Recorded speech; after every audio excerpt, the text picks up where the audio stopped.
Hi and welcome to Zen with VR. I'm Supriya, the co-founder of ZenFinder and your host for today. We're doing this series in collaboration with Virtuous Retail, and today we'll be talking about emotional grit and how to build habits that last.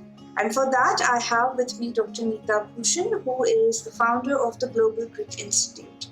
Neeta is a cosmetic dentist who turned best-selling author, transformational speaker, and a mental and emotional health advocate. Her first book, Emotional Grit, was a runaway success, and since then she's also written the book of coaching and the business book of coaching. So welcome, Neeta. Hi, Neeta. Thanks for joining us again.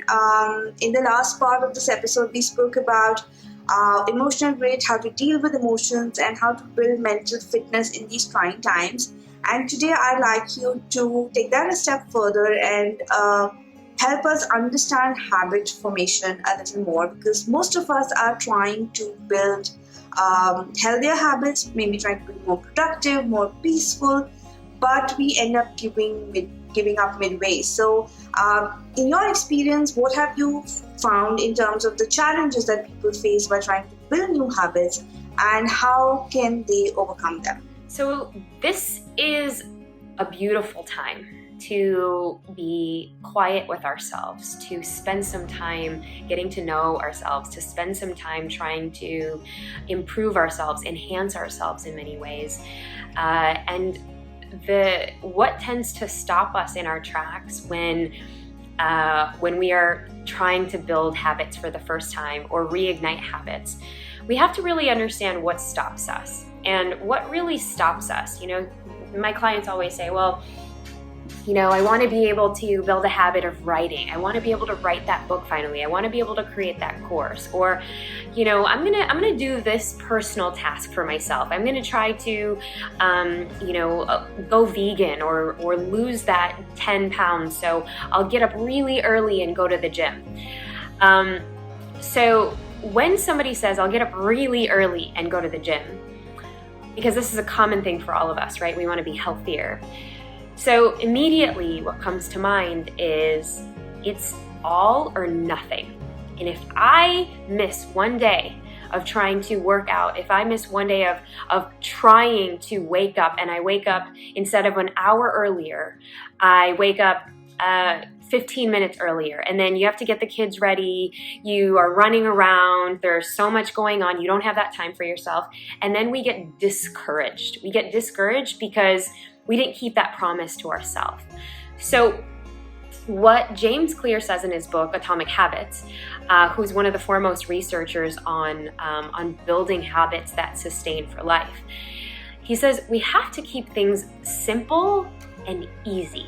Make them super easy that you are not going to be able to forget to do that, because the brain wants easy. The brain needs to be told in action, because we're not familiar with things. It's not familiar in our subconscious yet to wake up an hour early. Let's say you usually wake up at 7, you want to wake up at 6, or you usually wake up at 6:30 and you want to wake up at 5:30.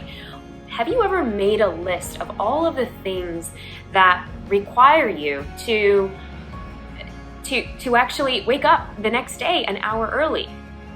Okay, let's go through that list right now. Well, that would mean that you would have to go to bed probably a little bit earlier the night before, which means you'd probably have to have dinner a little bit earlier, which means you'd probably have to plan your day for the next day, so that you are going to be able to actionalize or take action on those goals, which also means that you might have to wind down a little bit earlier. And if you are able to write down and create sort of a list that will help you break down, even though this one habit you think, oh, it's so easy, I'll just wake up at 6:30. And for the beginning, absolutely, you will wake up an hour earlier, because our willpower is really strong in the beginning. But our willpower only lasts us for so long until life gets in the way and things get in the way. And then, you start waking up a little bit later and a little bit later and a little bit later. And then There's some excuse that comes up, and then we slide into our old ways because what? It wasn't easy, it wasn't repeatable, and we were not consistent with those goals. We try to do all or nothing, and we don't reward ourselves. So when I break this down, we want to make sure that it is simple. So if I take one example of, I'm going to get up an hour earlier and I'm going to work out. Well, that would mean that I set aside my gym clothes right by my bed the night before.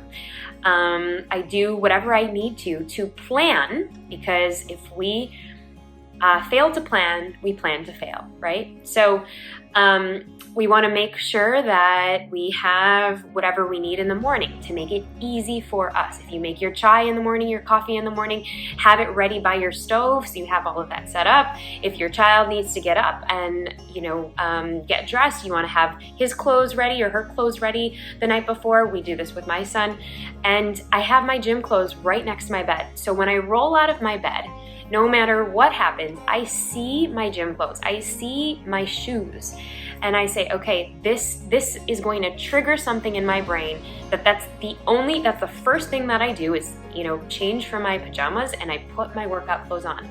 So that signifies in your brain that you are going to take action on the very first few minutes that you wake up. You are going to put on your clothes, which means you're going to follow through on that habit. And then from there, you want to break it down. Well, maybe for that first week, instead of waking up an hour early, you wake up 30 minutes earlier. So you break the habit into smaller steps so you make it easier to achieve. And then also, after you've accomplished your goal, the brain likes rewards. So the brain likes rewards, and the rewards might be that after 2 weeks, you might see some definition in your arms if you're lifting weights, or maybe, you've lost a few pounds. This is the easiest example that I can give you. So, and of course, some of the old ways might still creep up. But if you're very consistent, right? You're very consistent that you are breaking this habit down into small incremental steps. You want to be able to reward yourself. So even if you said I was going to work out for an hour this day, maybe you only worked out for 10 minutes, you're still going to count that. The next day, 15 minutes, you're still going to count that, because our brains are wired to want rewards. Our brain actually produces the hormone called dopamine. These are the feel-good hormones that we need, but the hormone dopamine is actually activated when we are challenging ourselves, when we are doing something different, difficult, challenging. It makes us want to do more of that because it wants to reward ourselves, right? So it's the same kind of pleasure that we get from scrolling on our Instagram screens. And that's why sometimes we're so addicted to that.